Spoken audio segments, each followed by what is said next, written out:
The moment Lieutenant Commander Elena Rourke was escorted through the gravimetric gates of Triumph Core Detention Facility, the guards expected resistance. Maybe some species-specific panic display, flailing tentacles, color shifts, ultrasonic shrieks. Instead, she adjusted her cufflinks, took a slow breath, and asked if the cafeteria served espresso with oat milk. The guards, to their credit, blinked in unison and pushed her into a cell built for beings twice her size. She looked around the glowing plasma bars, the zero-friction floor, the too-cold lighting designed to psychologically unnerve prisoners, and murmured, "Wow. Did Kafka do your interior design?"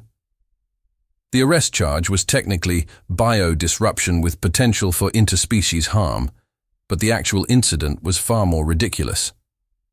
Aboard the Harmony's wake, a diplomatic starliner of the Nivax Enclave, Rourke had sanitized her hands, human style. Unfortunately, the chemical compound in her lavender-scented sanitizer reacted with the ship's biofiltration vents, resulting in a mild explosion of scent and atmospheric ions.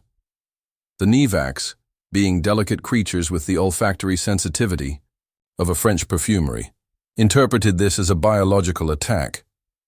She'd tried to explain, something about terpenes, humidity, and maybe check your carbon filters. But no, she was arrested mid-scone and dragged off by a 7-limbed coalition marshal who seemed personally offended that she'd asked for clotted cream.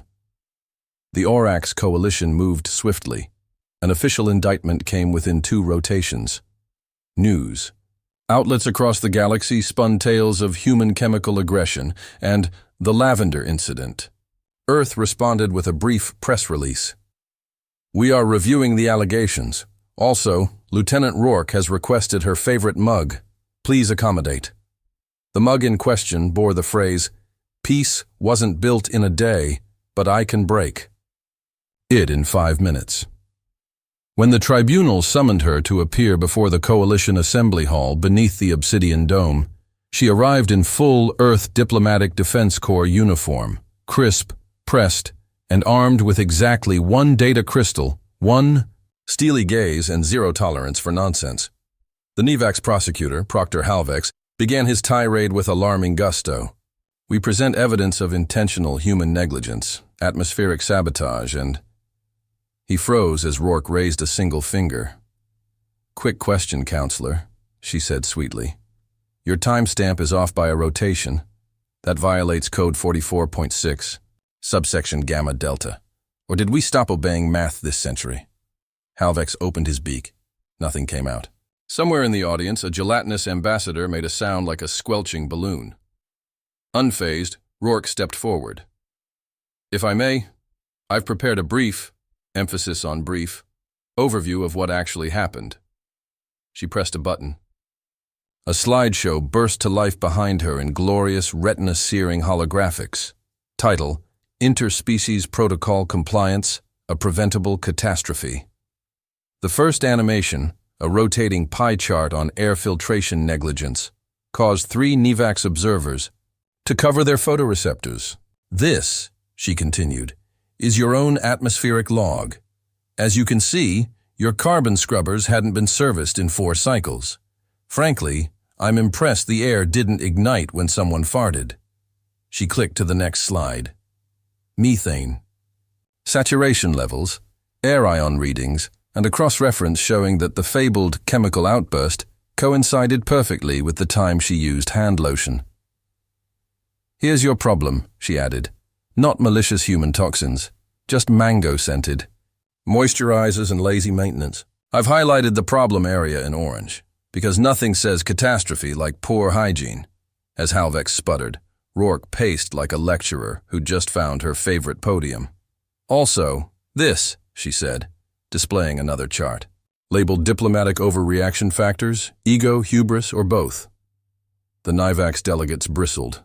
One of them tried to interject, only to be silenced by a trembling stenographer desperately trying to transcribe the terms scent-based hysteria. Then came the clincher. Rourke accessed internal maintenance logs from the Harmony's wake, annotated, time-stamped, and highlighted. "Here's where your engineering crew ignored 47 flagged anomalies. But sure, blame the human with the hand cream." She paused dramatically. Oh, and fun fact, multiple Nivax vessels have filed similar incident reports, usually when diplomatic negotiations with Earth weren't going their way. She gestured behind her. A glowing bar graph of suspicious trade pattern shifts shimmered into view. The chamber fell quiet. Dead quiet. Even the ambient hum of the anti-grav stabilizers dimmed, as though the room itself didn't want to be noticed. Magistrate Valentis, a being of flickering electric fields, leaned forward. Lieutenant, are you implying this was staged? Rourke offered her most diplomatic smirk. Not at all, Magistrate. I'm merely suggesting that if I were to fake a diplomatic incident to justify trade sanctions, this would be an efficient and highly plausible method. Just, putting it out there, with annotated footnotes.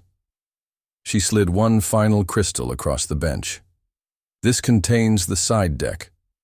I call it Nivax Blame Games, a historical timeline. It has infographics.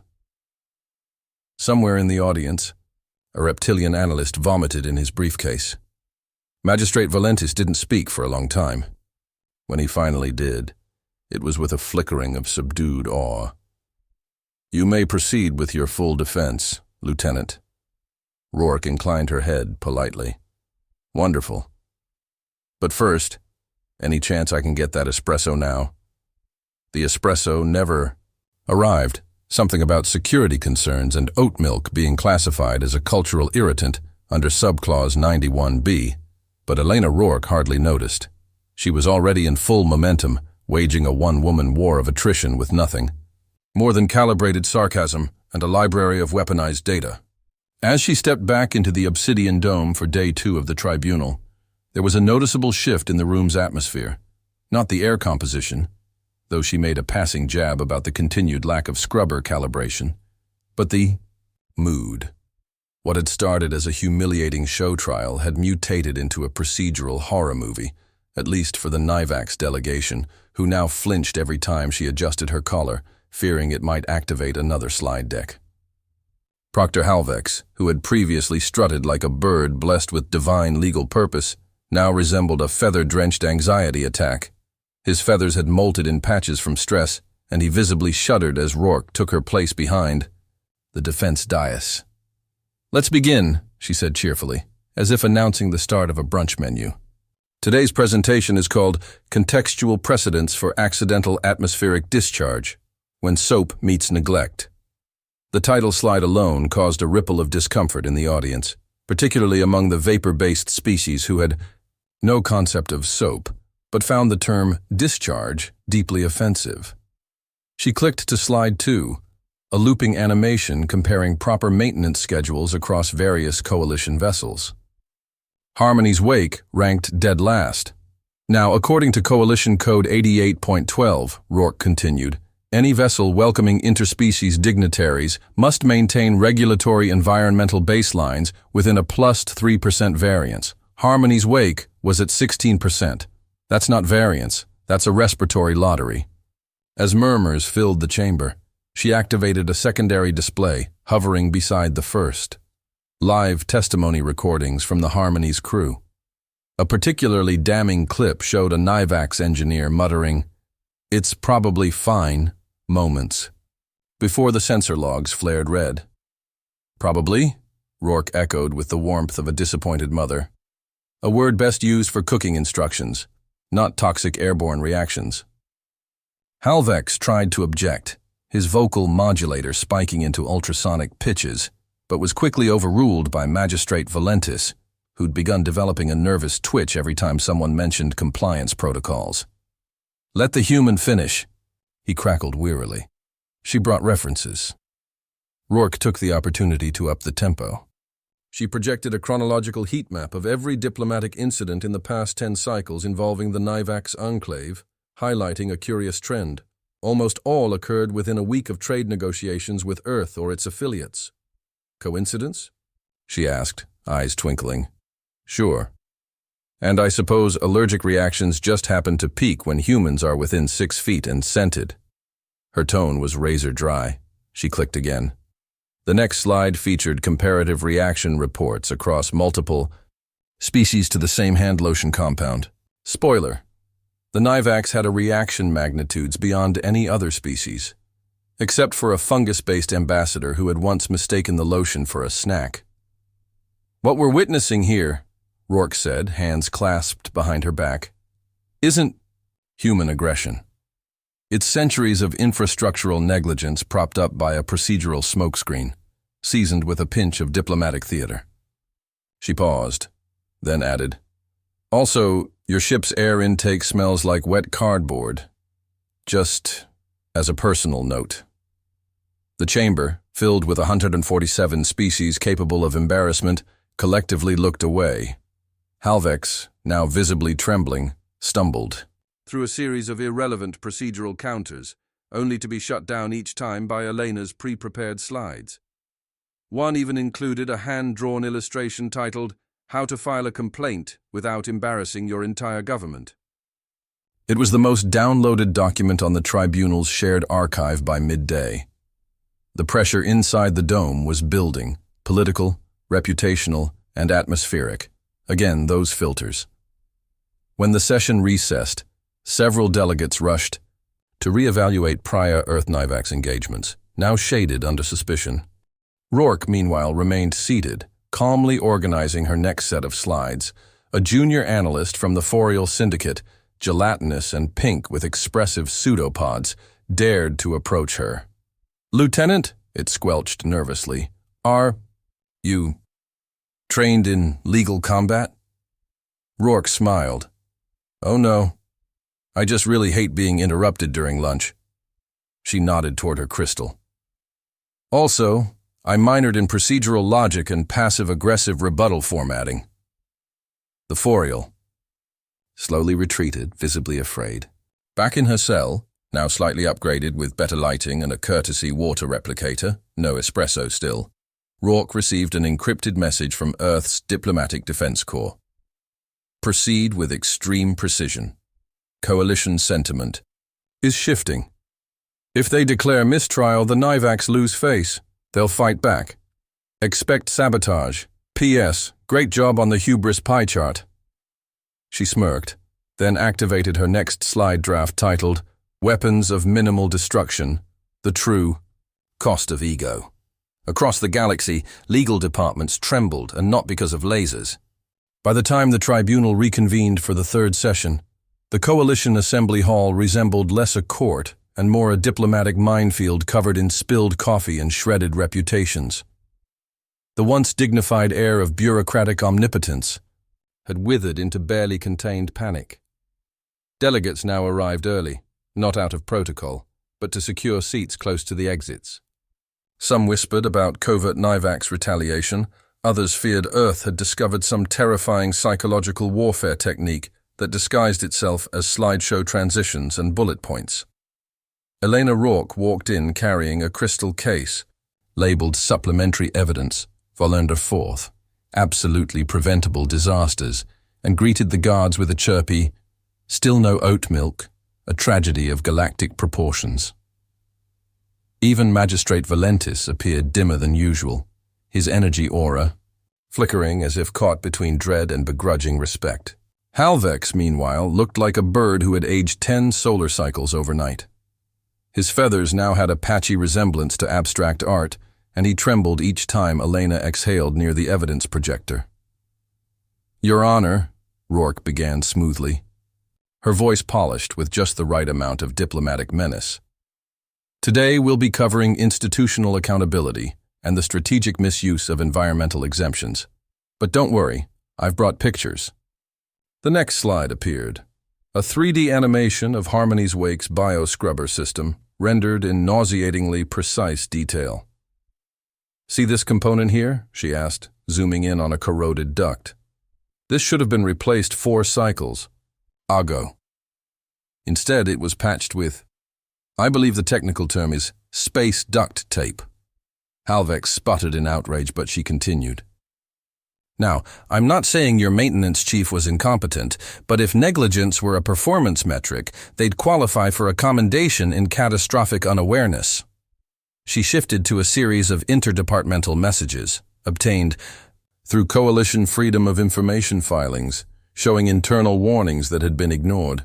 One message read, Air scrubber alert again. Meh. If it sparks, it sparks. The chamber hissed with scandal. Delegates from the Quran Federation began whispering into translation devices, while the Forial Syndicate's ambassador discreetly slithered toward a back exit. Elena wasn't done. She deployed her next slide, a glowing schematic overlay linking recent Nivax-led trade disputes to coincident environmental mishaps. Pattern recognition, she explained, voice laced with innocent amusement, isn't just for intelligence analysts. Sometimes it's just connecting the dots between ego and sabotage. The slide transitioned to an interactive chart labeled Nivax Gaslighting, a 10-cycle timeline, and several in the audience visibly winced. Now, she added, in lieu of accusing anyone of weaponized diplomacy via weaponized incompetence, I've included generous footnotes explaining how these incidents could all be the result of pure coincidence, systemic laziness, or a deep cultural aversion to filters. Halvex, in a final act of desperation, demanded a recess on the grounds of psychological endangerment. She weaponizes tone, he cried. Even her charts smirk. Valentis denied the motion with a weary pulse of light, muttering, just let the human finish before she starts a fourth deck. Rourke, ever gracious, smiled. Oh, I already started it. Today's bonus content is called Lessons in Leadership. When to blame the human and when to clean your damn air vents. A ripple of laughter, not just from Earth's allies, but from normally stone-faced delegates of the Glorks Consortium, and even a few of the sentient cloud species, spread through the chamber. The Coalition's carefully balanced atmosphere of pomp and fear was disintegrating, one sarcastic slide at a time. Then came the pivot, subtle but surgical. Rourke introduced classified logs from the Nivax Trade Directorate, marked Internal Use Only, leaked via an anonymous source. The documents revealed deliberate prioritization of diplomatic destabilization in Earth-linked sectors, complete with terms like strategic provocation and narrative redirection. The data crystal carrying these logs had been independently verified by 3 neutral species known for incorruptibility, which meant this wasn't just theater anymore. It was a direct accusation backed by unignorable evidence. Valentis went silent. Halvex turned an impossible shade of chartreuse. Several diplomats stood up, unsure whether to shout or flee. This, Rourke said with finality, is not an attack on the Nivax people. It's a call for transparency, accountability, and perhaps a long-overdue investment in basic engineering upkeep.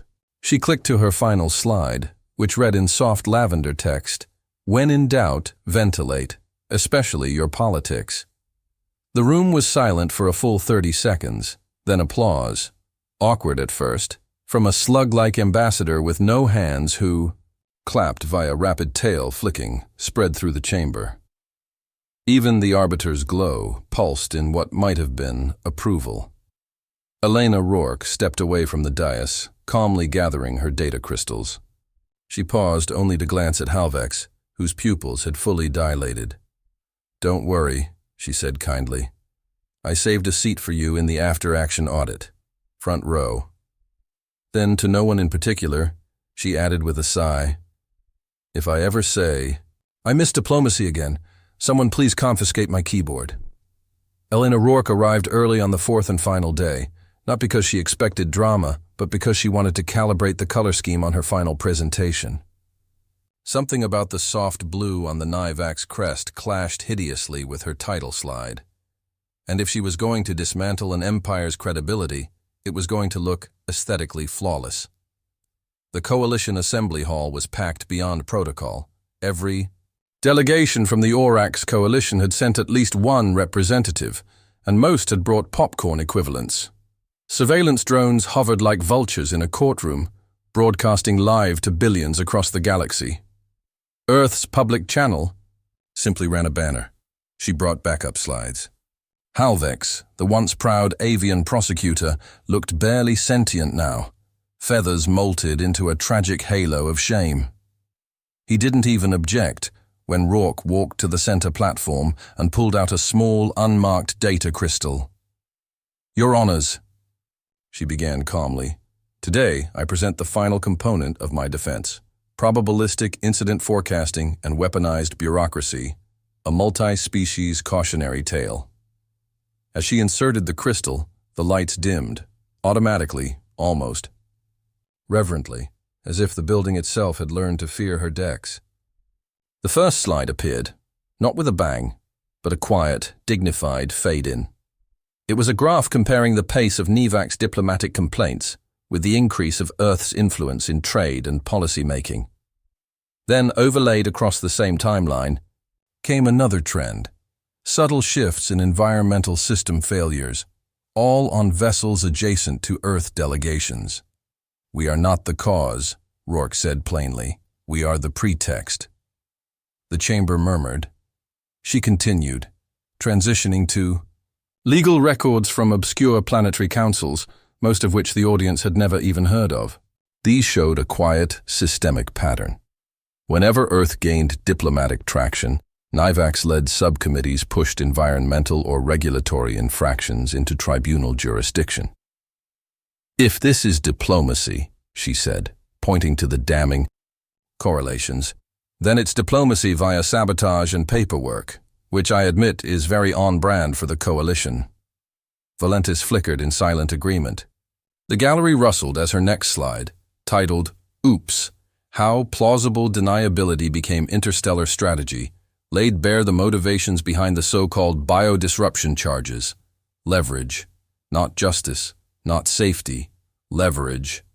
Halvex attempted to respond, managing only a weak, "The implications, this is uncorroborated conjecture," before Rourke dropped the final hammer. A decrypted diplomatic exchange between mid-tier Nivax officials joking about triggering the lavender grenade. That phrase alone, amplified on the central dome in 20 languages, detonated like a blaster in a cathedral. Delegates gasped. The crowd roared. Even the floating judge's dais flickered in static as Magistrate Valentis leaned forward. "This tribunal," he intoned, his electrical voice trembling with gravitas, "recognizes the overwhelming failure of due process. The charges against Lieutenant Commander Elena Rourke are nullified. Furthermore, this assembly moves to censure the Nivac's enclave for deliberate misconduct and procedural weaponization." A stunned silence fell. Then a surge of chaos. Half the room erupted in comms traffic, the other half in relief or panic. Nivac's diplomats stormed out in a flurry of robes and static curses. Someone fainted.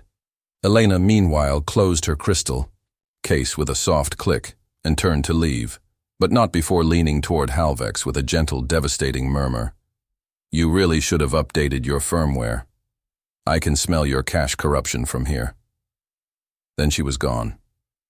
Outside the dome, Coalition media hailed her as the presentation paladin, the slide slinger, and, less poetically, the reason standard courtroom durations are now capped at 2 hours. Earth's Diplomatic Defense Corps issued a minimalist response. "Our representative acted within protocol. We're just surprised she didn't use transitions with sound effects." The aftermath was as seismic as her evidence. Coalition statutes were rewritten. Nivac's influence collapsed in half a cycle. A dozen member species petitioned for environmental transparency reviews. And Elena Rourke. She quietly returned to Earth, where a corner office, 10 encrypted drives, and a coffee machine that finally recognized oat milk awaited her. She never spoke of the trial again, until a few cycles later, when she gave a classified seminar titled "How to Win a War Without Firing a Shot, The Subtle Art of Being Right Loudly." Entry was restricted to species with a proven sarcasm tolerance. Admission included a handout with laminated charts and the final slide from her legendary defense. It read, "Peace through PowerPoint, justice via font size," and beneath that, in italics, "Never underestimate someone who reads the terms and conditions."